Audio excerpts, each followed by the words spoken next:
자, 안녕하세요. 이행래입니다. 그 수업을 이제 시작을 할 때 내가 이제 그 1, 2월 후반부에 오리엔테이션 했던 것들도 있고, 그래서 OT를 이미 들었던 분들도 있고, 처음 듣는 분도 있을 수 있고, 그래서 마치 처음인 양 하고 이렇게 이제 얘기를 할게요. 그 다음에 이제 수업 진행 방법에 대해서 간단하게 이제 얘기를 하면, 이제 자료가 이제 계속 이게 나갈 텐데, 지금 나간 게 이제 4장이 나간 겁니다. 4장이 이제 나가서 이제 그 기약당식, 당식에 관련된 내용이 나가는 거고, 그 다음에 한 1, 2주 정도 자료가 안 나갈 거고, 그 다음에는 이제 확대치에 대한 개념이 나갈 거예요. 그래서 수업을 어떻게 할 거냐면, 확대치 개념이 이제 끝나게 되면, 시간이 내가 정상적으로 생각한다면, 1주에서 2주 정도의 여유가 있습니다. 내 계획대로 한다면, 1주에서 2주 정도의 계획이 이제 여유가 있을 텐데, 그래서 그 남은 부분은 이제 환체에 대한 그 기출 문제를 가지고 이제 그때는 그 수업을 진행을 하게 될 텐데, 환체 기출 문제를 논의를 할 때는 이제 필요하면 이제 군론 얘기도 나올 수 있습니다. 그 파트 안에서요.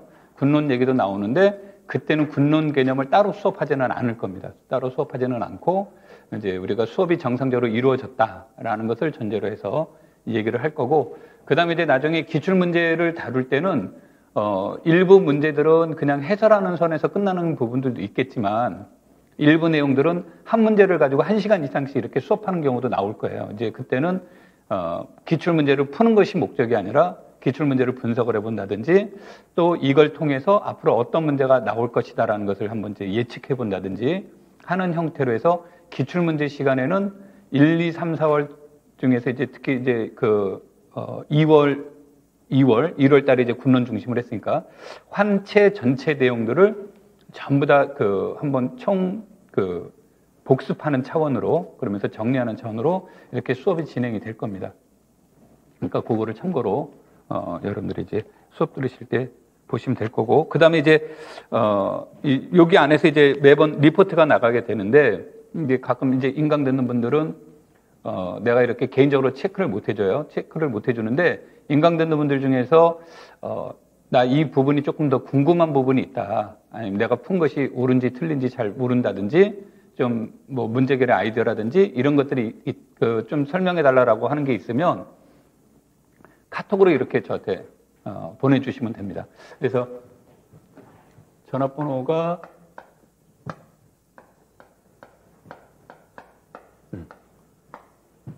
카톡으로 보내주시면 되는데, 아마 내가 답변이 즉답할 수 있는 경우가 있으면 보통 즉답을 해주는데, 즉답하지 못할 때가 있어요. 이렇게 이제 뭐 내가 써야 된다든지 이제 그런 경우가 있다 보면 이제 즉답을 못하게 되는데, 근데 이제 문제는 즉답을 못하게 되면 차분하게 앉아서 풀면 되는데, 이제 문제는 그 다음에 내가 잊어버릴 때가 있어요. 그래서 하루 이틀이 지났는데도 답변이 없으면 되게 미안하긴 하지만 내가 잊어버렸을 가능성이 높아요. 그럴 때는 꼭 이렇게 다시 글을 보내십시오. 인간아 답변해 하고. 그러면 내가 꼭 답변을 할 테니까.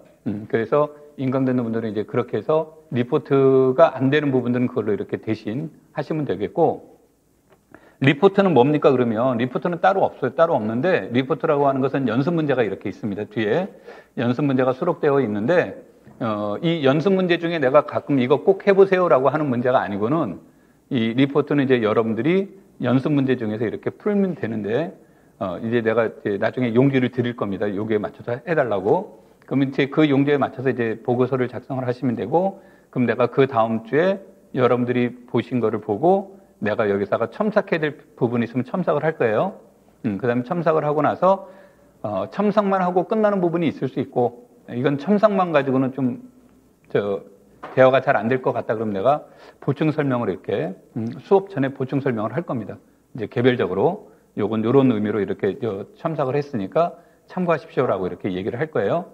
그 다음에 이제 어떤 경우가 있냐면, 리포트를 받아봤는데, 전체적인 문제가 있어요. 전체적인, 뭐, 여러분들이, 여러 선생님들이 했는데 공통적으로 문제가 있다더라. 그러면 이제 그 경우에는 내가 강의상에 내 전달이 잘 안 됐거나, 아니면 여러분들이 또 오해가 있었거나, 둘 중에 하나겠죠? 이제 그런 경우는 내가 이렇게 첨삭도 하겠지만, 수업 시간에 이제 다시 그 부분에 대해서 여러분한테 설명을 해 드릴 겁니다. 그러니까 그러한 형식으로 이렇게 수업이 진행이 될 거니까 이제 피드백은 그렇게 할 겁니다. 그래서 우리가 이제 코로나가 아니면 그 리포트 대신에 스터디를 하는 게 제일 좋아요. 그런데 이 공간에서 이제 학원 측에서 그거를 갖다가 이제 안 된다고 하니까 내가 여기서 이제 스터디 대신에 그와 같은 피드백으로 이렇게 수업을 진행을 할 테니까 여러분들이 참고를 하시면 되고요. 그 다음에 이제 수업하다가 잘 이해가 안 되는 부분들이 있으면 나중에 이제 개별적으로 이제 질문하시면 되니까 이제 그거는 마찬가지로 그거서 하면 되겠고, 그 다음에 이제 간혹 가다가 어떤 경우가 있냐면 내가 수업하는 건 박사원 선생님 책의 현대대수학 8판을 기준으로 수업을 하고 있는 거예요. 그런데 책의 구성이 이게 이제 내가 수업은 2, 3, 4, 5장을 중심으로 수업을 합니다. 2, 3, 4, 5를 중심으로 이제 수업을 하는 건데 2, 3은 내가 이제 1, 2월 했던 거고요. 2, 3, 4, 5를 중심으로 수업을 하는데 이게 6장에 나와 있거나 있는데 이건 내가 수업을 해야 되겠다라고 느끼는 부분이 있으면 이렇게 당겨서 오게 되는데 그게 간혹 자료에 안 들어갈 때가 있으니까 이제 이걸 타이핑을 친 거는 책을 중심으로 타이핑을 친 거고, 그 다음에 이제 저거 하니까 이제 자료가 먼저 가고, 그 다음에 강의 준비 따로 하고 이렇게 이제 하다 보니까 강의 준비가 먼저 된 다음에 타이핑을 하는 게 아니라 타이핑을 한 다음에 강의 준비를 이렇게 해서 이게 순서가 바뀌어져 있어요. 그러다 보니까 일부 내용은 여러분한테 자료에 없는데 수업할 때가 있습니다. 그러니까 그 부분들이 이제 6장 부분이 있을 수 있고, 또 하나는 이제 뭐가 되냐면 이 책에서 나와 있는 박선 선생님의 생각하고 내 생각이 다를 수 있습니다. 그러니까 뭐 이론이 다르다는 것이 아니라 접근 순서, 그러니까 만약에 박선 선생님은 1, 2, 3으로 진행을 해야 된다라고 생각해서 책의 구성이 1, 2, 3으로 썼다면 나는 이거 1, 3, 2가 맞을 것 같은데 그러면 이제 내가 수업은 1, 3, 2로 이렇게 진행할 수가 있어요. 그러니까 여러분들이 수업 들으면서 그것에 맞춰서 여러분들이 듣는 게 좋을 것 같습니다. 그래서 수업할 때 그걸 참고로 들으시면 될 것 같습니다. 자, 그럼 이제 전체적인 오리엔테이션을 중심으로 이제 4장에 대한 내용으로 수업을 시작을 할게요. 4장에 이제 여러분들한테 나간 자료는 이 책의 목차에서 이제 나가 있는 거예요. 그래서 목차에 대한 내용이 나가 있는 거니까 여러분들이 그 목차를 보시면 되겠고요. 여기 있네, 여기. 우리가 이제 여기에 대한 내용들이 이제 나오게 되는데, 수업하면서 이제 다시 계속 얘기를 하겠지만, 이게 교사임용 시험에서 나왔던 것들 중에 이게 이제 3장에 3.11, 3.13 내가 이제 이건 1, 2월에 했던 거였고, 그러면서 2월 후반부에 강의할 때 여기는 굉장히 중요한 거다. 이건 뭐 시험 밭이다라고 이제 내가 얘기를 했던 부분이고요. 이제 혹시 이 부분을 공부 안 했으면 꼭 하셔야 됩니다. 그 다음에 여기서 이제 보게 된다면 그 다음에 나오는 것이 내가 1, 2월에도 얘기를 했지만 채론을 여기에서 이게 4인데 여기 4가 지금 이름이 여기 타이틀이 잘못됐습니다. 이거 수정해야 되는데 이 확대체 개념이 넘어가는 데서 확대체가 넘어가기 이전까지는 다낭 이데알 정역이 주인공이 되는 거예요. 그래서 여기까지는 2000년대 2010년도 이전까지는 여기까지는 가장 시험에 여기가 많이 나왔던 파트입니다. 그런데 이제 시험 제도가 2008년도부터 객관식으로 바뀌었단 말이에요. 그러면서 이제 뭐가 되냐면 그때 당시에 2차가 논술형 시험이 나왔어요. 그래서 이제 논술형 시험이 나오면서 그때 논술형이 나오면서 이제 뭐가 되냐면 대수학이 기본적으로 20점이었어요. 해석하기 20점, 대수하기 20점. 그 다음에 이제 교과 경론이 20점, 그 다음에 이제 위상 또는 미분기하가 20점. 이런 형식으로 이제 시험 문제가 출제가 됐었습니다. 그러니까 출제가 이제 기본적으로 그렇게 나오다 보니까 그때 20점짜리 논술형 문제를 내려면 확대체가 제일 좋았던 거예요. 그리고 확대체 중에서 가장 이제 핵심적인 내용이 뭐냐면 갈로아 확대체예요. 이 갈로아 확대체를 왜 좋아하냐면 여러분들은 안 좋아해도 내는 사람은 좋아해요. 그러니까 이 갈로아 확대체 하나로 군환체 확대체가 다 다 들어가 버려요. 이 문제 하나 안에. 그러면서 그 2차 논술형 이전까지는 갈루아 이론이 안 나왔다가 그때 한번 이제 갈루아가 나오기 시작을 했습니다. 그러면서 거짓말같이 매년 나오기 시작한 거예요. 그래서 이 갈루아가 매년 나오다가 최근에 조금 더디게 나오는 거예요. 그렇다고 안 중요한 게 아니에요. 그러니까 이 문제는 이 갈루아 확대체 안에 군의 개념도 들어가고 그 다음에 체의 개념도 들어가고 확대체 개념도 들어가고 다 들어가 버리니까 출제하는 사람 입장에서는 굉장히 선호하는 거다. 그리고 지금은 이제 그 작년부터는 전부 다 4점이잖아요. 그렇죠? 그전에는 5점짜리가 있을 때는 갈루아 확대체를 5점에 배정을 합니다.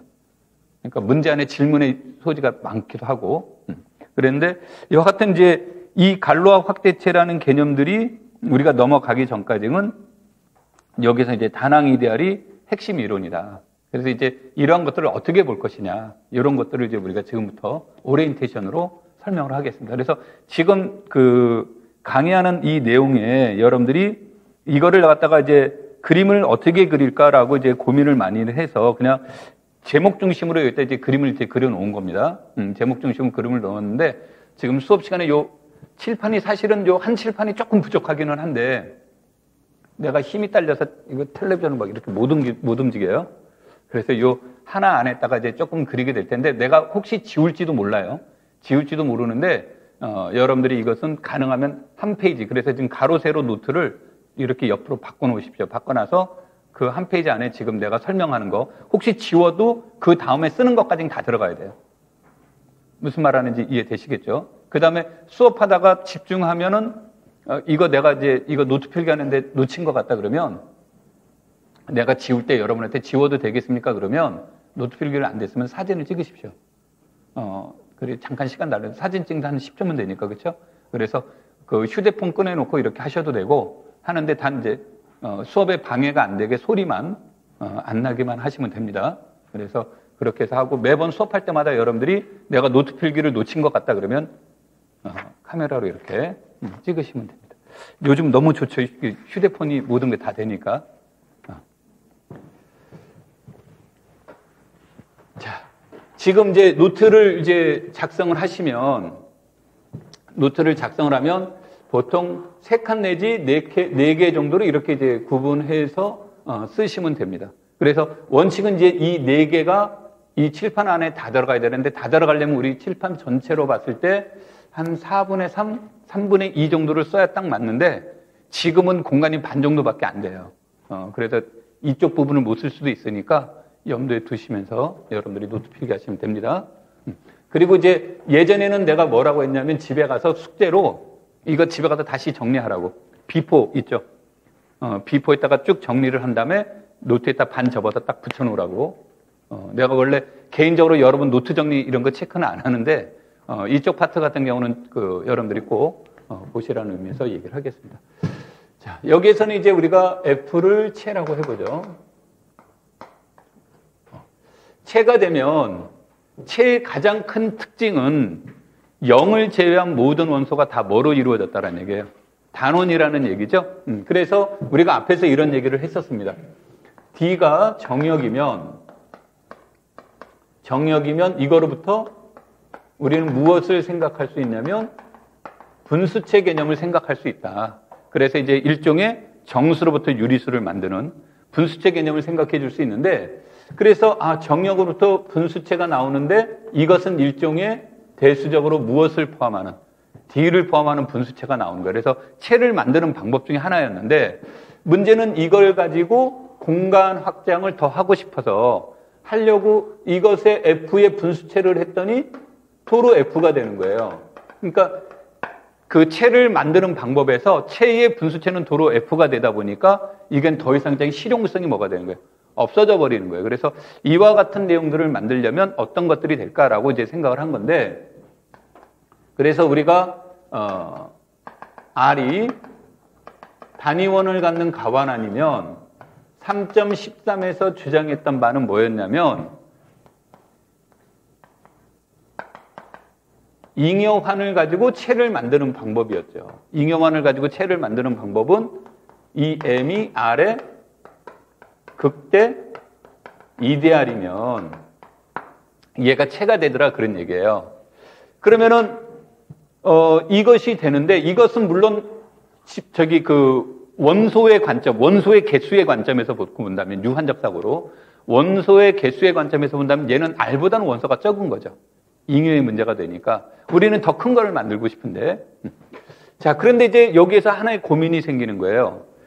M이라는 것을 이데알이라는 것을 놓고 이 M이 극대 이데알인가요 아닌가요를 물어본다면 그거는 좀 쉬운 문제가 되는데 문제는 우리 보고 극대 이데알을 만들려고 하는 문제예요. 그럼 이제 이 문제는 결코 간단하지 않다라는 거죠. 그래서 얘네들을 지금 우리는 채로 가고 싶은데 이 극대 이데알이라는 것은 어떻게 만들 것인가, 어떤 것들이 있을까, 몇 개가 있을까 이런 이제 고민들을 생각해 볼 수 있죠.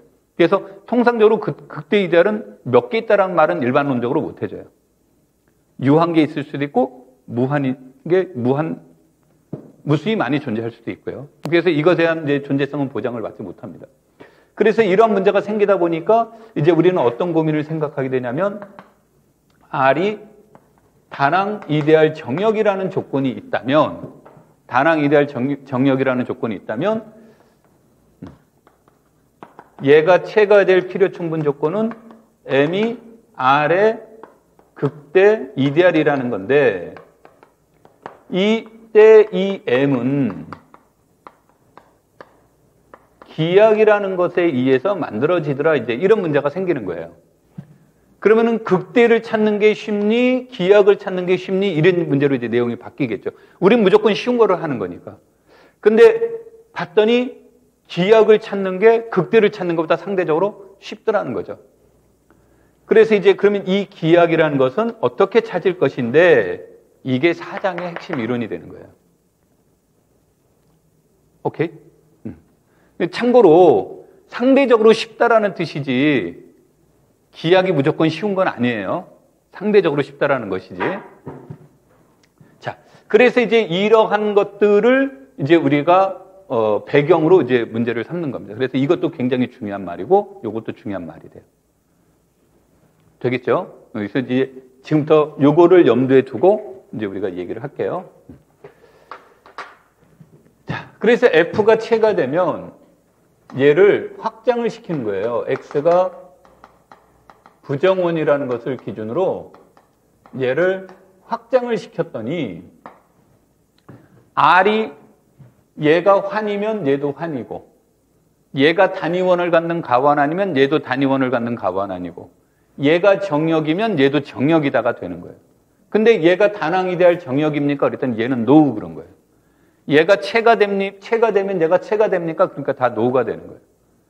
그런데 이때 이제 우리가 F가 체이고 X가 부정원이면 얘가 다낭이 될 정역이 되더라요.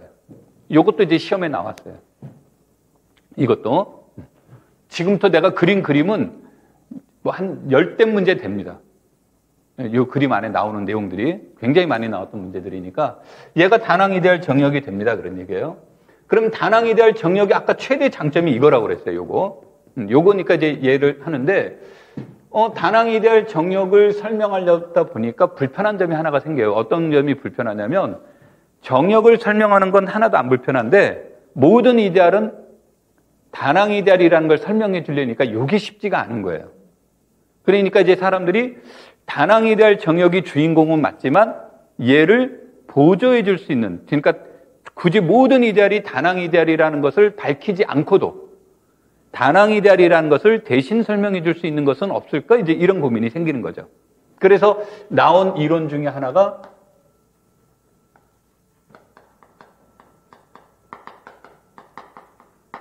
유크리트 정역이에요. 그래서 유크리트 정역이면 얘가 돼요. 얘는 안 돼요. 이 유크리트 정역은 아마 이제 오늘 수업하면서 내가 바로 시작하겠지만 유크리트 정역은 한마디로 얘기하면 나눗셈 정리입니다. 우리 나눗셈 정리 정수론에서 나오는 거 있죠? 그게 이제 핵심 언어예요. 그래서 필요에 따라서 얘가 더 편리할 때가 있는 거예요. 그러니까 얘를 설령 물어보더라도 주인공은 얘가 되는 건데 얘가 이제 가끔씩 편리할 때가 있어서 얘가 오지만 얘가 주인공은 아니다야. 그냥 얘를 설명하기 위한 보조적인 장치에 불과한 겁니다. 아까 이제 말했죠. 대표적인 요 유클리드 정역의 단어 하면 떠오르는 단어는 그냥 딱 하나. 나눗셈, 정리. 이렇게 생각하시면 돼요. 자, 그래서 이 다낭 이데알 정역이라는 것을 보증을 받는 거죠. 그래서 요거를 물어본 것도 시험에 나왔어요. 요거를 물어본 것도요. 자, 그럼 이제 이 다낭 이데알 정역이 이제 나오게 되면 여기로부터 우리가 이제 무엇을 생각해 볼 수 있냐면 이거로부터 어떤 기약 다항식이라는 것을 생각해 보는 거예요. 기약 다항식이라는 것을 생각하는데 이제 기약 다항식을 표현할 때 난 P자를 선호합니다. P자를 선호하는데 그 기약은 영어로는 irreducible인데 왜 P자를 씁니까? 그런데 이유는 나도 잘 모르겠지만 흐름상으로 보면 뭐냐면 이 기약이라는 개념이 자연수로 해석을 하면 소수라는 뜻이에요. 그럼 소수는 이제 프라임이니까 P자를 따온 걸로 보여지는데 그 기약이라는 것은 그냥 우리가 중학생들이 이해할 수 있는 언어로 바꾸면 인수분해가 안 되는 거죠. 단 인수분해가 된다 안 된다의 기준적 언어는 다르지만 이제 쉽게 말하면 이제 인수분해가 이제 안 되는 겁니다. 그러면 이 기약 다항식을 찾는 건데 이게 1차는 전부 다 기약이 돼요. 근데 이제 1차는 이제 우리가 보통 안 다룹니다. 왜 안 다루냐면 우리가 지금 수업의 목적은 얘를 확장시키고 싶은 거예요. 그런데 얘가 1차가 되면 확장을 시켰더니 도로 F예요. 그래서 사자성어로 그걸 뭐라고 그랬습니까? 애만 썼다. 무슨 말인지 이해되겠죠? 그러니까 도로 F가 되니까 사람들의 관심에서 멀어지는 거죠. 그러니까 주로 몇 차 이상에서 2차 이상에서 얘기를 합니다. 그러니까 이론적으로는 1차가 돼도 무방합니다. 이론적으로는 1차가 돼도 무방하지만 내가 수업 시간에 말하는 것은 은연중에 전부 다 몇 차 이상으로 해석하시면 되냐면 2차 이상으로 해석하시는 거예요. 되겠죠? 그래서 얘네들이 이제 기약 다항식의 문제가 이제 제시가 되면 기약이라는 것은 이것의 근이 인수분해가 안 됐다는 얘기니까 PX의 근이 존재하지 않는 거예요. 어디에? F에 없는 거예요. F에. 그래서 F에는 없는데 근은 반드시 존재합니다. 얘는 반드시 존재해요. 이것도 시험에 나왔어요. 진짜야? 하고. 오케이? 그래서 이제 우리가 여러분들이 공부하실 때 중요한 단어가 이제 뭐가 되냐면 어디에 있는데 이런 거예요. 어디에 있는데. 그러면 F에는 없는데 있긴 있어. 어디에? 그건 나도 모르지. 결론은. 됩니까? 그래서 이 근의 존재를 해요. 그러면은 이 근을 이용을 해서 무엇을 논의를 하자라는 얘기냐면 저 근들이 나오게 되면 여기에 K라는 체를 상상하게 되는데 다 이미지 속에서 그려지는 체예요. 구체성은 없습니다. 상상 속의 체를 생각하는데 어떤 체를 얘기를 하냐면 요 근 알파도 포함하고 무엇도 포함하고 F도 포함하는 일명 확대체를 상상을 해보는 거예요. 그래서 이거로부터 이제 무엇을 만드냐면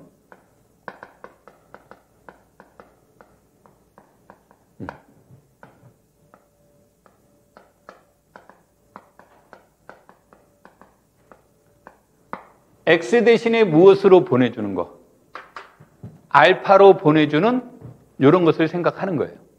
그래서 이것도 이제 이런 것도 시험에 여러 번 나왔고요. 그래서 이러한 함수를 우리는 무엇이라고 사람들이 이름을 붙입니까? 이걸 뭐라고 한다고 그랬죠? 대입환 준동형 사상이다. 요게 이제 아마 요게 우리가 3장에서 아마 했을 거예요. 대입환 준동형 사상이라는데 이거는 증명은 안 어려운데 짜증은 나는 이제 그런 형식이 이제 문제가 되는 거죠. 그럼 대입환 준동형 사상이 이렇게 이루어지면 이때 제1 동형정리에 의거해서 본다면 fx는 커널 phi 이미지 phi와 무엇이 되는 거예요? 동형이 되는 거죠. 그러면 이 이미지 phi는 x 대신에 뭐가 되는 거예요? x 대신에 뭐를 대입시킨 거니까? 알파를 대입시킨 거니까 치역은 이렇게 생겼을 거다 그런 얘기죠. 오케이? 그러면 이 f 알파의 얘는 이제 정역이 됩니다. 얘는 정역이 되는데 이것의 분수체를 생각해 볼 수 있겠죠? 정역이 되면 늘 분수체를 생각할 수 있는데 이 분수체를 표기하기를 이렇게 표기를 합니다. 둘의 차이가 있죠? 여기에서도 여기가 소가로가 아니라 대가로로 돼 있죠? 대가로로 돼 있다는 얘기는 나체 보장 못해 있듯인 거고 소가로를 쓸 때는 그것의 분수체 개념이야 라고 얘기를 하는데 이건 절대 규칙은 아닌데 그냥 우리 그거를 뭐라고 합니까? 암묵적으로 모든 사람들이 이렇게 이제 표현을 씁니다. 자, 그래서 이것의 이제 분수체를 생각할 때 이게 주어지는 거죠. 그러면은 이것이 무엇이 되는 거냐면 얘가 K의 부분체가 됩니다. 부분체가 되는데 이제부터 수업할 때 내가 어떻게 수업을 할 거냐면 이 표시는 보통 부분한 표시예요. 체의 부분한이 체라는 보장은 없단 말이에요. 예를 들어서 유리수체의 부분한 정수가 있는데 정수하는 체는 안 되죠. 그래서 일반적으로 체라는 뜻은 아니에요. 그래서 이게 사람들이 부분체 하면 이렇게 표시하고 나서 부분체를 써주든지 하는데 이제 박 선생님 책은 부분체의 개념과 부분집합의 개념을 혼용해서 쓰고 있어요. 그러니까 문맥상 알아서 해석하세요. 이제 그런 뜻으로. 자, 그럼 이제 이런 뜻이 되는 거예요. 이런 뜻이 되는데, 자, 다시 이제 이쪽으로 와서 볼게요. 여기 알파자를 썼으니까 우리 알파를 표시하죠. 이렇게 이제 얘기가 되는데, 이렇게 됐을 때 이 커널이라고 하는 것은 여기로 보내줄 때 무엇으로 보내주는 거예요? 그러니까 fx가 커널 phi 알파에 들어갔다라는 말은 요 문맥을 통하면 이렇다라는 뜻이잖아요.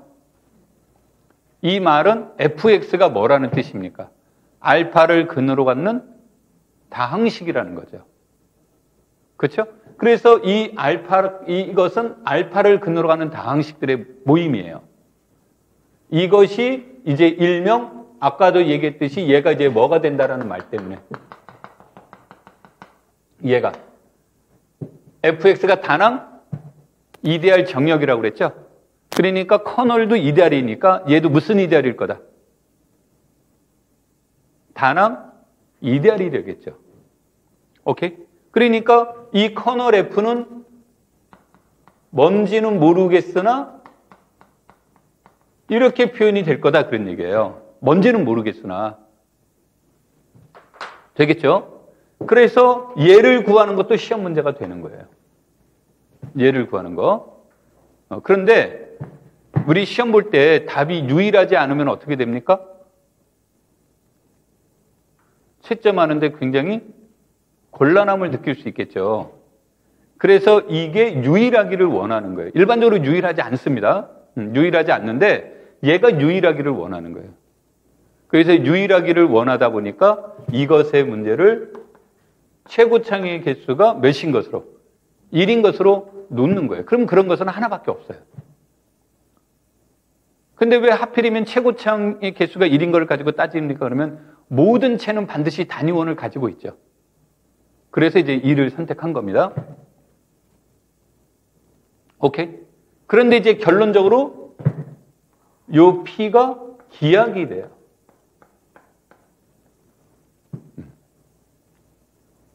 그런데 얘는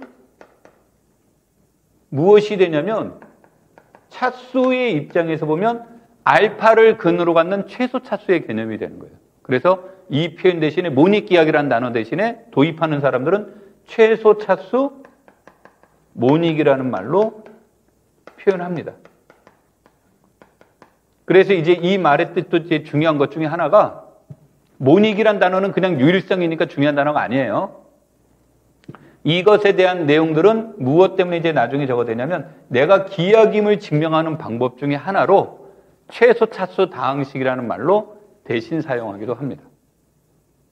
오케이? 그러고 나서 봤더니 어라? 우리 얘가 뭐가 된다고 그랬어요? 그럼 얘가 기약이면 아까도 얘기했듯이 얘가 기약이 되면 얘는 무슨 이데알이 된다가 돼요? 기약이 되면 얘는 무슨 이데알이 된다? 극대 이데알이 된다 그랬죠. 얘가 극대 이데알이면 체가 된다고 그랬죠. 체가 되면 얘가 동형적이니까 얘가 체가 되니까 얘도 뭐가 돼요? 체가 되죠. 체의 분수체는 도로 뭐가 된다고 그랬어요? 자기 자신이 되는 거죠. 그러니까 일반적으로 얘와 얘는 안 같은 건데 이게 이제 같은 모델이 돼요. 이렇게. 이것도 이제 시험에 나오는 거예요. 왜 어떤 게 나오냐면 진짜 하는 거예요. 근데 이제 지금 내가 여러분하고 수업한 것에 이제 여기에서 유의점이 하나가 있어요. 어떤 유의점이 있냐면 아까 알파가 존재한다고 그랬죠. 이게. 근데 얘는 근본적으로 이 fx는 무엇들의 모임이죠? 라지 fx는 어떤 것들, 이 안에 있는 원소는 뭐죠? 다항식인데, 무슨 다항식? 유한차수 다항식들의 모임이에요. 유한차수. 그러니까 유한차수에서 논의하면 지금 내가 말한 것에 논리적 모순이 없습니다. 논리적 모순이. 그런데 이제 입장을 바꿔서 유한차수를 가지고 얘를 하면 얘는 이론적인 모순이 하나도 없는 거예요. 이론적인 모순이 없는데 뭐를 가져가냐면 차수로 가지고 안 하고 원소를 먼저 끌고 오는 경우가 있어요. 그러니까 이런 원소를 먼저 끌고 오는 거예요. 대표적으로 이제 우리가 든다면 파이 같은 거를 먼저 끌고 옵니다. 그러면 얘 파이를 가지고 오면 이 파이는 얘를 근으로 갖는 유리개수 다항식은 없어요. 유한차수 유리개수 다항식이 없어요. 파이를 근으로 갖는 게. 이래서 이 말이 일명 초월수라는 개념이 이제 나와요.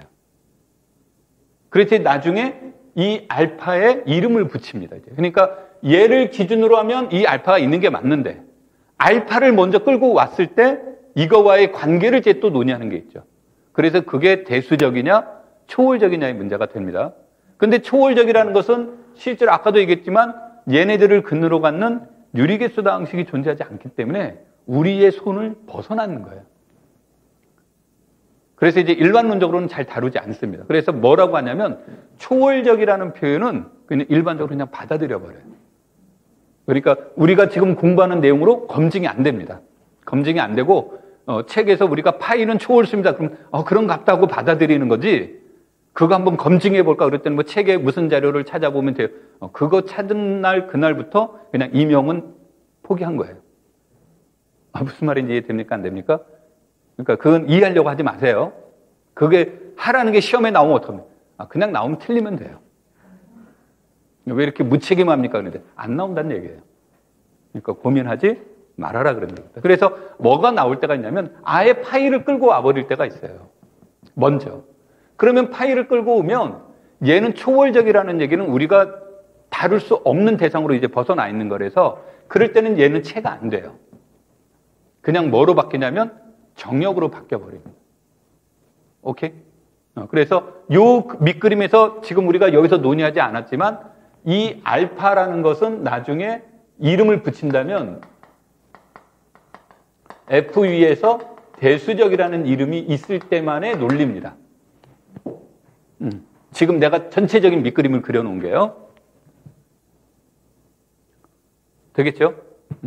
그래서 이제 이렇게 주어지면 이것으로부터 얻어진 게 결국은 얘가 아까 우리 부분체였잖아요. 분수체.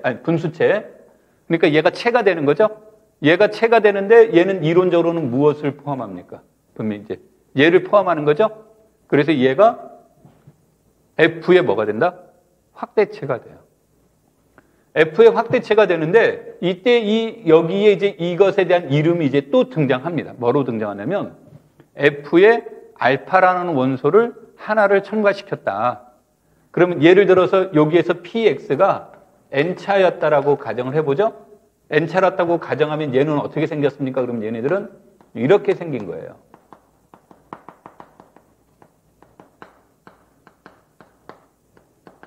이렇게 생긴 거예요. 이렇게. 그러면은 이때 얘는 F 위에서 N차원 벡터 공간도 돼요. 얘가. 그러니까 체가 이제 우리가 어려워지기 시작하는 게 뜬금없이 뭐가 나왔어요? 벡터 얘기가 나오죠. 오케이? 벡터 얘기가 나오면 벡터 공간에서 벡터 공간으로 가는 선형 변환 얘기 나올 수 있어요? 없어요? 나올 수 있죠. 선형 변환 나오면 선형 변환의 고유한 성질에 대해서 물어볼 수도 있죠. 선형 변환의 고유한 성질을 우리는 세자로 뭐라고 합니까? 선형 변환의 고유한 성질을 세자로? 내 말 다 했는데 고유값이라고 하죠. Yes, no? 그럼 고유값이 나오면 그것을 풀기 위한 고유 다항식도 생각할 수 있죠. 고유 벡터는 관심 없어. 고유 다항식도 생각할 수 있죠. 선형대수에서는 고유 벡터가 중요한 말인데 여기서는 고유 벡터에 관심 있는 게 아니라 고유 다항식에 관심을 갖는 거예요. 그러면 그 고유 다항식은 뭔데? 그건 PX예요. 그래서 PX와 고유 다항식의 관계로 물어볼 수도 있는 거예요. 이건 이제 논술형 스타일의 문제로 출제된 적이 있는데 이거를 줄여놓으면 4점짜리 문제로도 발전이 됩니다.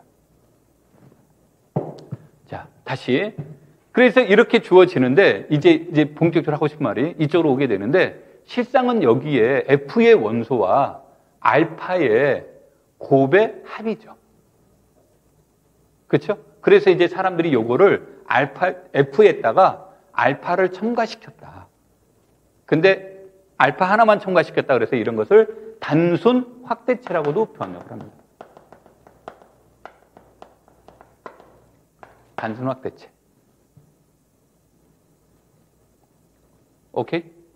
그래서 이게 이제 책을 보면 분명히 처음에다가 분수체라고 얘기를 했다가 어느 날 가면은 분수체 개념은 온데간데 없고 전부 다 단순 확대체라는 이름을 붙이기 시작하는 거예요. 똑같은 말이에요. 이 경우에. 그러면 이제 더 안 써도 되는데 여기 평가증은 그러면 이 F가 주어지면 얘를 또 다른 F로 볼 수도 있는 거죠. 그럼 또 이 과정이 또 거칠 수 있잖아요. 그렇죠? 그럼 거기에다 새로운 거 첨가를 베타를 첨가시켰다라고 한다면 얘 입장에서 본다면 베타를 첨가시킨 거지만 알파 입장에서 보면 F 입장에서 생각하면 알파와 뭐를 첨가시킨 꼴이 돼요? 베타를 첨가시키는 꼴이 되겠죠. 이걸 귀납적으로 가면 얼마든지 더 첨가시킬 수 있다가 되겠죠. 그렇죠? 그래서 그런 것을 첨가시킨 체를 생각하는데 그런 것에 대한 내용들을 이제 우리가 확대체로 넘어가서 보면 그렇게 어려운 말들을 쓰려고 하지 않고 근본으로부터 출발하려고 하는 거예요. 그래서 그 내용들을 이제 갑니다.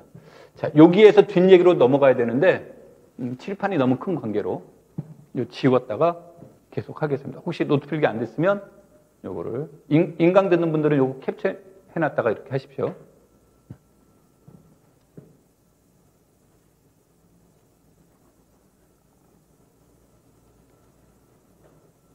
자,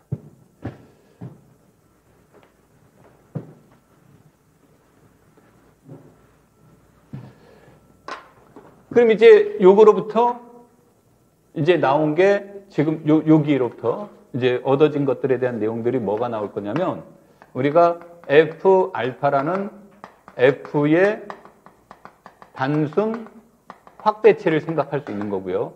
또 여기에 베타라는 것을 첨가시킨 것이 우리가 F 알파 베타라는 것이 생각할 수 있죠. 그러면 얘는 아까도 얘기했듯이 알파의 F 알파라는 체에다가 무엇을 한 거예요? 이렇게 표현이 되는 거예요. 이렇게. 오케이? F 알파 베타라는 말은 요거라는 단순 확대체를 만들어냈잖아요. 그렇죠? 거기에다가 다시 무슨 단순 확대체? 베타라는 단순 확대체를 생각하는 건데 나중에 이제 알파와 베타가 그 서로 독립적인 관계가 되면 순서는 중요하지 않습니다. 그러니까 베타를 먼저 첨가시킨 다음에 알파를 첨가시키나 알파를 첨가시킨 다음에 베타를 첨가시키나 결과가 같기 때문에 마음대로 편안하면 알파 베타를 뭐로 해도 바꾸어도 문제 해결에는 지장이 없다가 되죠. 그래서 이제 이와 같은 것들을 생각해 볼 수 있겠습니다. 자, 그럼 이제 이러한 것들이 주어지면 이때 이 K를 요걸로 우리는 이제 얘에다가 관심을 갖습니다만 이론적으로는 요거니까 이제 이론적으로는 K로 가서 보죠. 오케이? 그러면은 이 K의 입장에서 보시면 이때 K는 F 위에서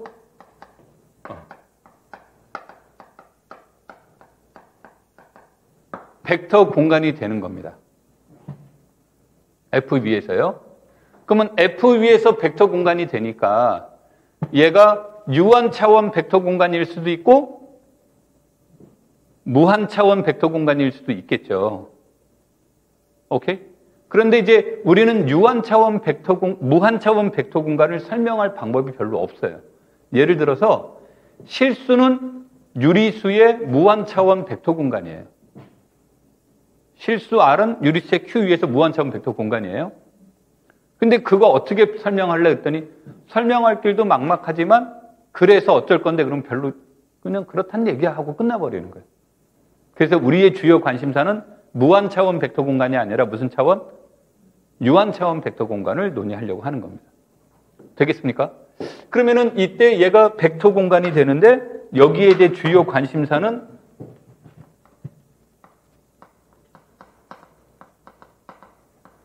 유한 차원에 초점을 두는 거예요. 그러면 이 유한 차원 벡터 공간이 될 때 이때 이것이 주어지면 여기에다가 이렇게 가야 되는데 하여튼 여기에다가 가야 되는데 이때 이것을 우리는 F의 유한 확대체라고 이렇게 이름을 붙입니다. 되겠죠? 확대체는 그래서 두 가지 얼굴이 있어요. 두 가지 얼굴이 있는데 하나는 벡터 공간이라는 개념과 또 다른 하나는 뭐가 되는 거예요? 확대체도 여전히 뭐가 되는 거예요? 체인 거죠. 그러니까 체라는 개념으로 해석하면 우리가 물리 시간에 공부했던 걸로 해석하면 벡터 공간의 멤버는 벡터가 되는 거고요. 체의 멤버는 스칼라가 되는 거예요. 그러니까 우리 물리 시간에는 벡터와 스칼라를 구분했잖아요. 그렇죠? 근데 얘는 벡터와 스칼라를 필요에 따라서 마음대로 막 쓰고 있는 거예요. 자기 마음대로. 그러면은 벡터와 스칼라의 차이는 뭡니까? 그러면 벡터에는 벡터끼리의 고배 개념이 없어요. 근데 스칼라에는 스칼라끼리의 고배 개념이 있는 거죠. 그러니까 얘가 벡터로 해석할 땐 그 개념을 안 썼다가 스칼라로 얘기할 땐 또 그 개념을 썼다가 이게 막 이중적으로 들어가요. 그럼 독자가 읽으면서 그거를 찾아내야 돼요. 그래서 확대체가 왜 어려운데 그러면 그것 때문에 어려워지기 시작하는 거예요. 하나의 단어를 놓고도 번역이 순간순간 변하는 거예요. 뭐 이런 게 없어요. 이제부터는 벡터입니다. 이제부터는 스칼라입니다. 이게 아니야. 오케이? 영화로 보면 되게 재미없는 거죠. 졸리죠. 누가 범인이야, 누가 주인공이야 하고. 자, 되겠습니까? 그럼 계속 이어서 갈게요.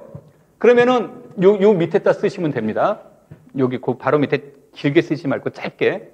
그러면 유한차원 벡터 공간이니까 n차원 벡터 공간이라고 표현해 볼 수 있을 거고, 그러면 우리가 선형대수에서는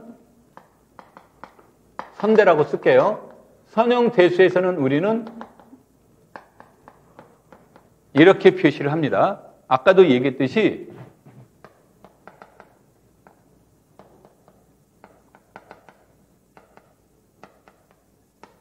실수 위에서 실벡터는 1차원 벡터 공간이 되죠. 그런데 얘는 무한 차원이 돼요. 그러니까 얘한테 차원의 개념이 있는 게 아니라 이거는 스칼라 요것에 따라서 내용은 바뀌는 거예요. 그래서 사람들이 여기에다 요거를 구분을 하려고 하는 거죠. 어디에서 이렇게 이제 얘기를 하는 거예요. 그런데 이제 여러분들이 선형대수를 보시다 보면 이런 말들이 있죠. 실벡터 공간, 뭐 복소 벡터 공간 뭐 이런 말들이 나오죠.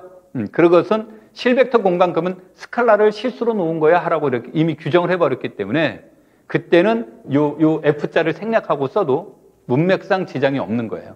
근데 일반적으로는 요거 따라 달라지는데 이거는 이제 벡터적 해석이 되는데 사람들이 요것의 표기를 여기에서는 이건 선형대소에서야 그러면 현대에서는 얘를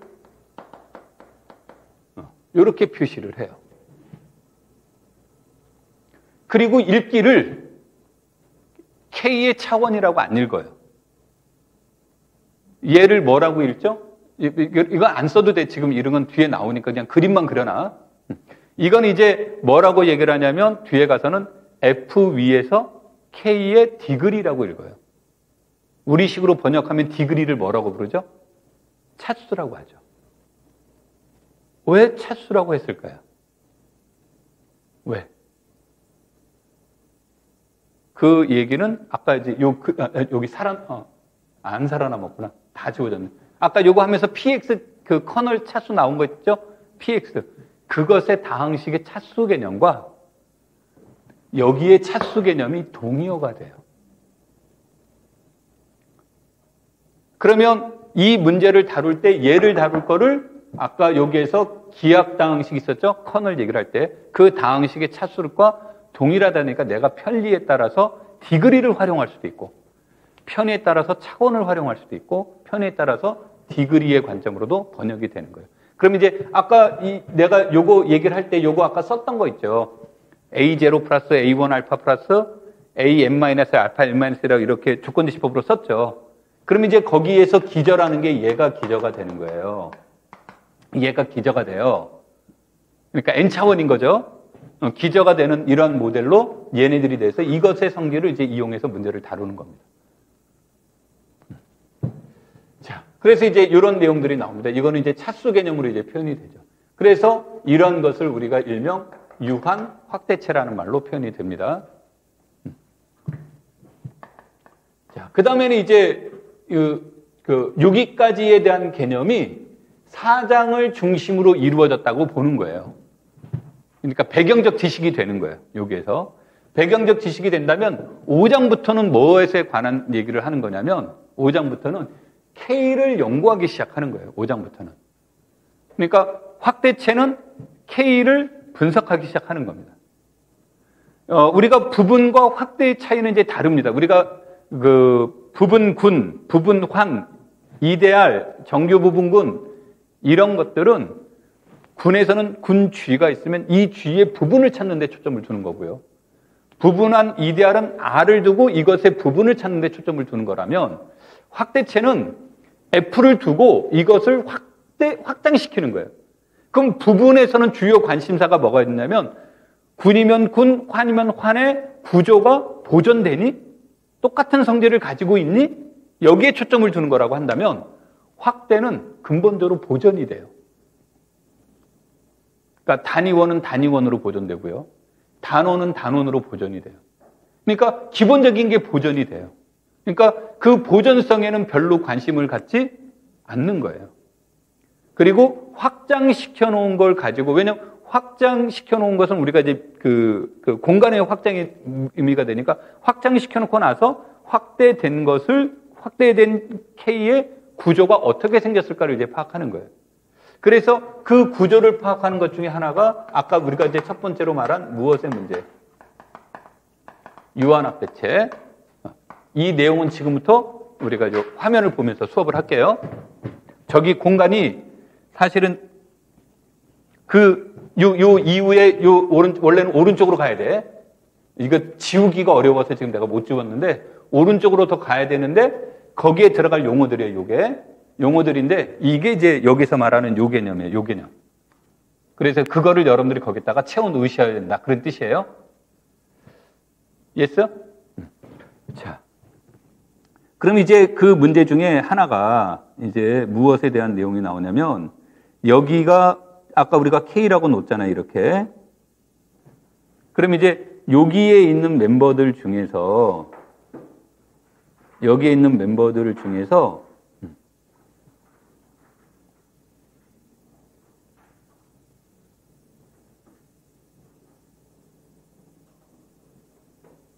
알파를 근으로 갖는 이러한 다항식이 있을까에 초점을 둬보는 거예요.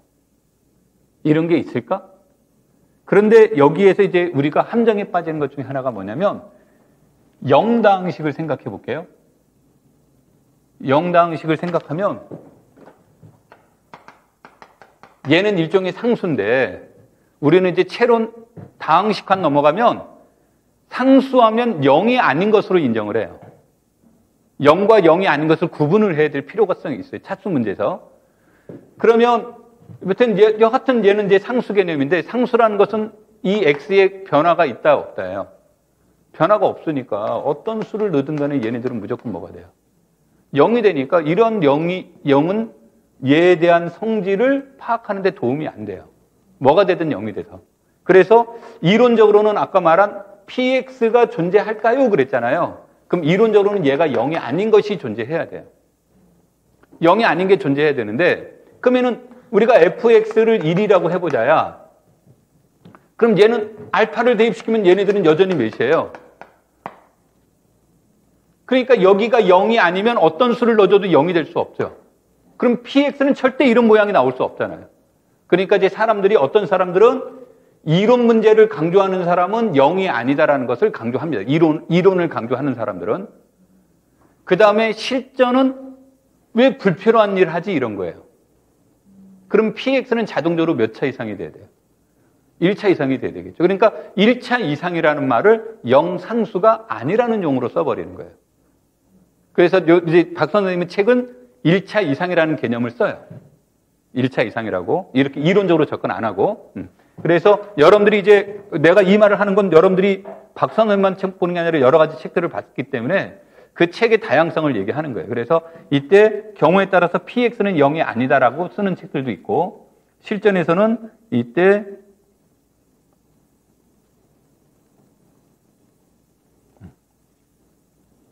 디그리 px를 n이라고 하고 얘는 몇 이상? 1 이상 이렇게 뜻이 돼요. 오케이? 그래서 관심사가 뭐로 바뀌는 거냐면 이것에 대해서 이런 것이 존재할까? 이게 이제 궁금한 거예요. 이런 게 존재할 수도 있고 존재하지 않을 수도 있는 거예요. 존재할 수도 있고 존재하지 않을 수도 있다야. 그러면 이런 것이 존재한다, 존재하지 않는다에 따라서 설명되는 게 이렇게 존재하면 알파를 f 위에서 대수적이라고 얘기를 합니다. 존재하지 않으면 px가 존재하지 않으면 이때 알파를 f 위에서 초월적이라는 이름을 붙여요.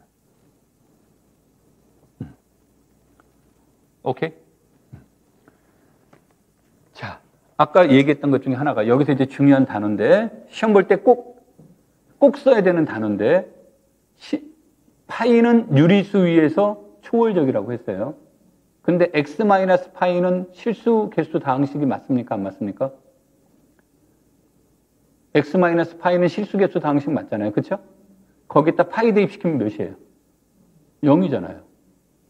그러면 파이는 실수에서는 뭐가 되는 거예요? 대수적이 되는 거죠. 그러니까 이거는 기준이 되는 f에 따라서 대수와 초월의 이름은 바뀔 수 있는 거죠. 그래서 시험 보실 때 대수를 자세히 보시면 F라는 것을 이제 지금 우리 수업의 기준은 F부터 시작을 했죠? 그럼 얘를 기초체라고 얘기를 합니다. 얘를 기초로 해서 문제를 다루는 거예요. 그래서 기초체 F에 따라서 내용이 바뀌기 때문에 사람들이 이름만 안 써요. 얘는 대수적이네, 얘는 초월적이네 이렇게 안 쓰고 어디에서. 그래서 무슨 단어 빼먹으면 안 된다요? 여기에서 절대 놓치면 안 되는 단어 여기에서 그런 거예요. 되겠죠? 그래서 이제 이게 기본적인 내용이 되는데 대수적 확대체라는 건 이제 우리가 수업하면서 나오겠지만 F의 확대체는 확대체인데 모든 원소가 다 대수적인 것으로만 이루어져 있어요. 모든 원소가 대수적인 것으로만 이루어진 거. 그런 것을 우리가 대수적 확대체다라고 이렇게 명명을 하는 겁니다. 근데 모든 원소가 대수적입니다라는 걸 하려면 모든 원소를 체크를 해봐야 되잖아요. 좀 불편하죠. 그런데 이제 이것도 시험에 나온 거예요. 이게 지금 내가 말하는 것 중에 시험 문제 몇 번이 나오는지 몰라요. 유한이면 대수적이라는 것이 설명이 되더라요. 그래서 이것도 기출이에요. 그래서 유한학대체면 대수적 학대체임을 보시오. 이런 문제가 나온 적이 있어요. 그러면 대수적이라는 것은 모든 멤버를 대수적인지 아닌지 체크를 해야 되는데 유한학대체 그러면 체크하지 않아도 자동적으로 뭐가 되는 거예요? 대수적이 되죠. 대수적이 되면 좋은 게 뭔데? 대수적이 되면 좋은 게 이런 거 마음대로 써먹는 거예요. 이런 거 마음대로 들고 다니는 거예요. 고민 없이 내가 이런 게 존재한다고 써도 되는 거고, 그걸 모르면 있는지 없는지 따져봐야 되는 거고. 오케이? 자, 그 다음에 이제 유한체. 얘는 이제 보통 별도로 가는데, 유한체는 별도로 가는데, 이 유한체는 요거 다 돼요, 다 돼. 유한체는 요것들이 다 돼요. 이 내용들이. 그래서 이제 유한체라고 하는데, 이 유한체는 다른 말로 갈루아체라고도 해요. 그래서 여기에서 보시면 유한체죠. 위에 있는 바로 단어는 유한확대체죠. 유한체와 유한확대체는 동의어가 아니에요. 유한체이면 유한확대체는 예스인데 얘는 일반적으로 거짓이에요.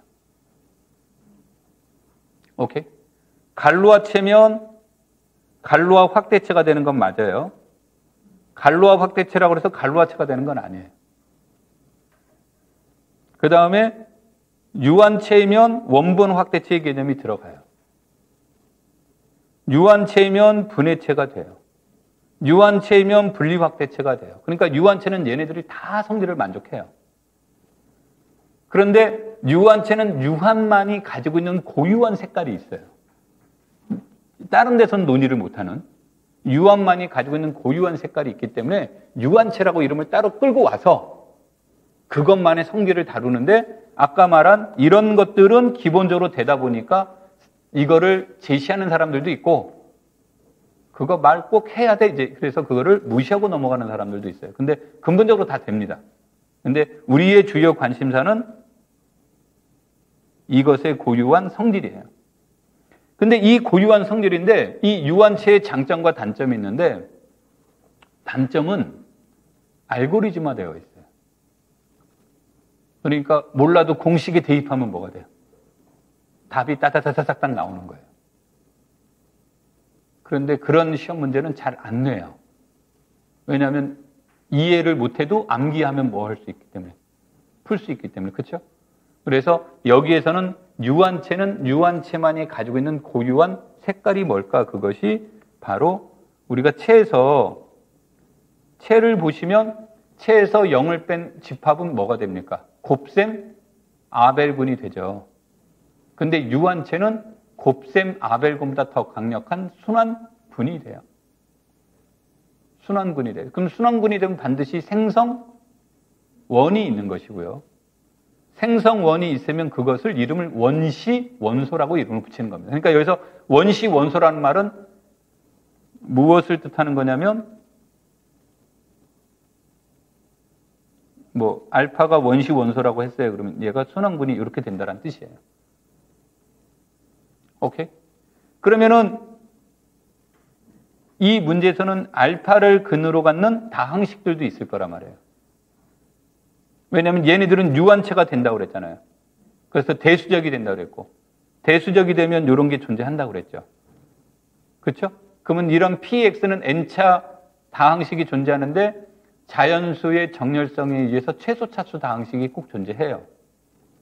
그래서 그 최소차수 다항식은 알파를 근으로 갖는 최소차수 다항식이 존재하는데 그럼 모닉은 반드시 존재합니다. 그러면 최소차수 모닉 다항식이 존재하는데 이 원시 원소를 근으로 갖는 최소차수 모닉 다항식을 줄임말로 뭐라고 불러요?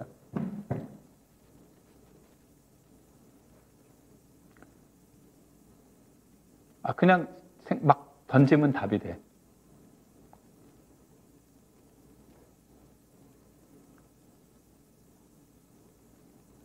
원시 다항식의 문제가 되겠죠. 오케이? 그래서 이런 것들을 이제 중심으로 우리가 체크를 해보는 거고, 뭐 이렇게 다 이제 고유한 성질이 되는데, 여기에서는 이제 그 다음에 주인공이 바로 얘예요. 여기에 주인공이 얘로 이제 자리 잡은 겁니다. 이제 무슨 말이냐면, 내가 F와 K라는 체가 있어요. 확대체예요. 그런데 이제 궁금한 건, 요거를 일명 우리는 뭐라고 하냐면, 중간체라고 하는 거예요. 그러면은 F와 K 사이에 중간체는 물론 자기 자신은 다 포함되는 겁니다. 자기 자신은 포함되는 거예요. 그러니까 L이 F일 수도 있고 L이 K일 수도 있는 겁니다. 그 안에 중간체는 도대체 몇 개가 있을까? 또 그 중간체는 어떤 모양을 띠고 있을까? 이런 거를 알고 싶은 거예요.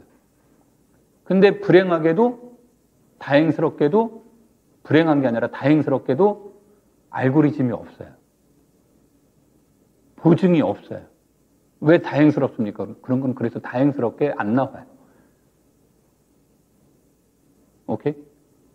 그런데 불행을 우리에게 준 사람이 갈로아죠.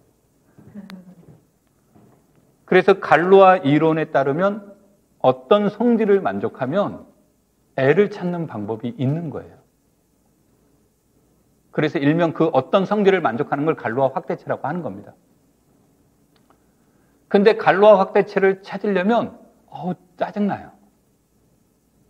그래서 그것을 한눈에 알아볼 수 있는 방법이 뭘까요? 그런 거예요. 그게 분리다항식의 근들로, 아까 이제 우리 요거 첨가시킨 것들 있죠? 요 첨가시킨 것을 분리다항식의 근을 첨가시키는 거예요.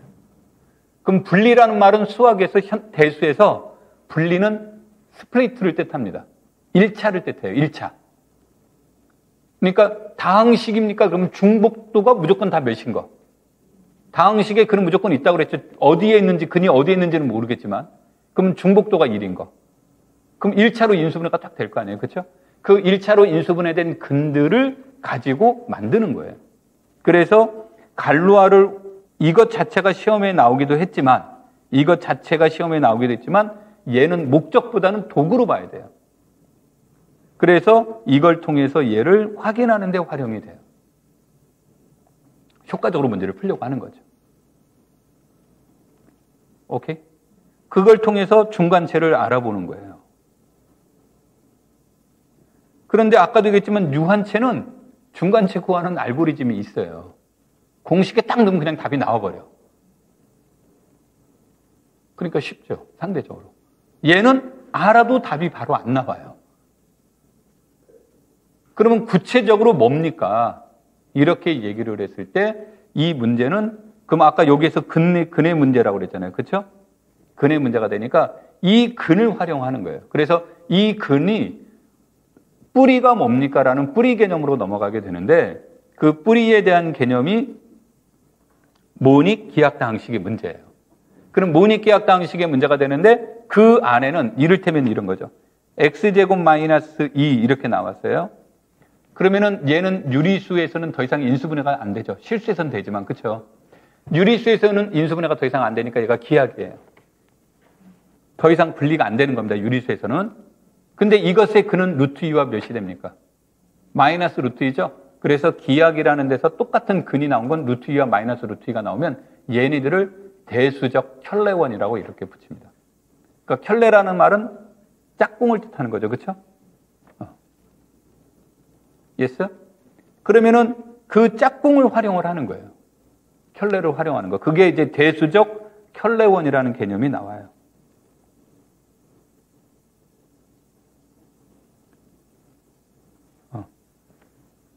한 시간에 읽는 기하다항식과 확대체예요.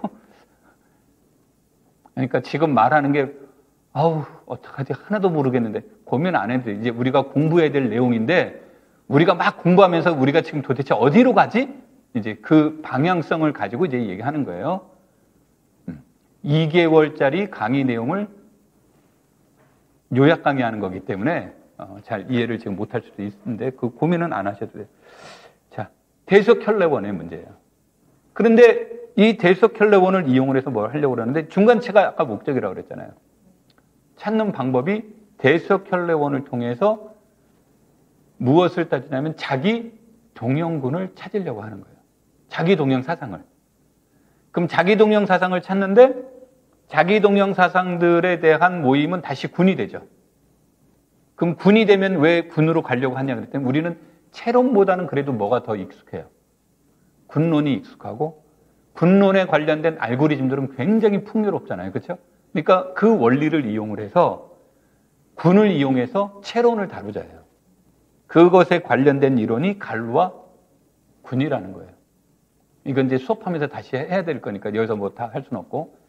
그러면 갈루와 군에 대한 문제를 놓냐면 갈루와 군 속에 있는 멤버는 일종의 자기 특별한 거지만 자기 동형 사상이에요. 특별한 자기 동형 사상이에요. 이거 나중에 F 자기 동형 사상이라고 이름이 따로 있습니다만 특별한 자기 동형 사상이에요. 그럼 그 자기 동형 사상에 근들이 있겠죠. 아니 그 자기 동형 사상에 의해서 영으로 가는 그런 멤버들이 있을 거란 말이에요. 그 자기 동형 사상. 그 자기 동형 사상이 주어지고 그 안에서 그것은 대석혈례원과 연관이 되어 있고 그러면 그것을 이용을 해서 애를 구하는 거예요.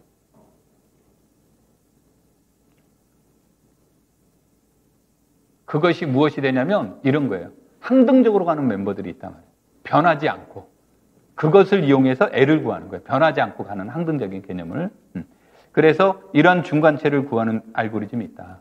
그래서 여기까지 나올 때만 해도 보통은 기존에는 여기까지 나왔었어요. 여기까지 나왔을 때 여기까지 나올 때도 일부 대학에서 굉장히 비판이 많았어요. 이게 학부과정법 맞아요? 그런 거예요. 그러니까 이게 학부과정법 맞다라는 얘기를 맞아라고 질문한 이유는 우리 학교에서는 강의 안 하는데 이제 이런 학교가 있었다는 거죠. 그리고 뭐 우리 보면 현대대수학 1, 2, 3, 4 이렇게 배우는 학교들도 있잖아요. 근데 3, 4 가면 또 안 듣는 사람들 많잖아요. 보통 현대대수학 강의하시는 분이 자상하고 인간성 좋고 핸섬하고 학점 잘 주고 하고는 거리가 먼 분들이 많죠. 그러니까 어렵죠. 가면 갈수록 어렵고 학점은 잘 안 주고 또 대수가 논리와 형식을 강조하고 그러다 보니까 이제 조금 수업에서 보면 진짜 요즘 노잼이라고 해야 되나? 이제 그런 형식의 이제 분위기가 되는 거죠. 그래서 잘 안 듣는 사람들이 많아요. 그래서 이때 이게 2005년 몇 년도에 한번 나왔을 때 굉장히 이 학교에서 말이 많았어요. 근데 누군가가 한 분이 딱 냈단 말이에요. 그랬을 때 이제 한 분이 내고 나면 그 다음 분은 너무너무 편안한 거예요. 왜? 자기는 첩주자가 아니야. 그럼 그 다음부터는 욕을 안 합니다. 아, 저기까지 우리가 강의를 해야 되는구나 하고 만반의 준비를 다 하는 거예요. 그 다음에 2008, 9년도에 갈루아가 나왔어요. 이때는 저항도 없었습니다. 왜 저항도 없었냐면 이게 논술로 나왔어요. 20점짜리 시험 문제가 나오니까 교수들이 그래 20점은 그 정도는 돼야지. 그렇게 돼버린 거예요. 그러다 이제 2014년부터 논술이 없어졌잖아요. 2차 시험 제도가 바뀌었잖아요. 그렇죠? 그러면서 나왔을 때는 이미 이제 적응이 되어 있는 거예요. 그래서 이쪽이 꽃이었다라고 한 거예요. 그래서 여기까지 나왔는데 이게 2020년인가 2019년도인가에 원본확대체가 나왔는데 나는 이거 되게 강조했던 사람 중에 하나인데 원본확대체가 나오게 되는데 이 원본확대체가 나올 때는 사람들이 막 땡큐하기 시작한 거예요. 왜냐면 갈루아보다 쉽거든.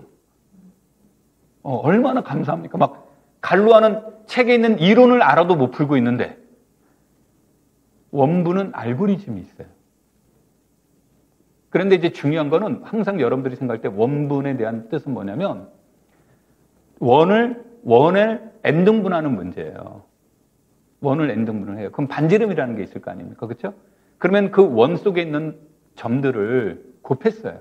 그럼 다시 그 원 안에 들어가느냐 안 들어 그러니까 원 내부가 아니라 원 경계에 원에 들어가느냐 안 들어가느냐의 문제가 생기는데 반지름이 1이면 원에 다시 들어가는 거고 반지름이 1이 아니면 원에 들어갈 수가 없죠. 그래서 우리는 얘네들이 반지름이 무조건 몇인 거 1인 문제만 논의하는 거예요. 오케이? 일반적으로 우리가 말하는 xn승은 몇인 거? 1의 근인데 이 말은 단위원을 균등하게 몇 등분했다? n등분했다는 문제가 되겠죠. 그래서 이제 이게 2 대신에 확대가 되는 거예요. 그러니까 2로도 나오기도 하고, 이제 그때는 이제 내용이 상상 초월만큼 어려워지는데 그 어려워지는 문제는 갈루아하고 연계가 됩니다. 그러니까 얘가 1이냐 아니냐가 갈루아 문제냐 다른 문제냐로 내용이 바뀌어지는 겁니다. 되겠죠? 그래서 여기가 이제 우리가 막 여기서 이제 본격적으로 여기서 가서 여기까지는 내가 이제 수업을 할 때 다항식환까지는 뭐 섹션이 3개, 4개 나갈 때도 있어요. 그러다가 이거 나갈 때는 섹션 2개만 나가도 와, 오늘 뭐 진짜 수업 진짜 열심히 했다. 뭐 진도 많이 나갔다. 이렇게 나갑니다. 그 이유는 이제 뭐냐면 뭐 내용이 많은 게 아니라 이제 그게 파트가 이제 금방금방 이제 정리가 잘 안 되는 거예요. 그래서 여기서부터는 조금 더 시간을 갖고 이제 조금 수업이 이렇게 나갈 겁니다. 오케이? 그래도 시간이 아까도 말했듯이 그래도 남을 거예요. 되겠죠? 자, 좀 쉬었다가 이제 4.1부터 본격적으로 수업을 진행하겠습니다.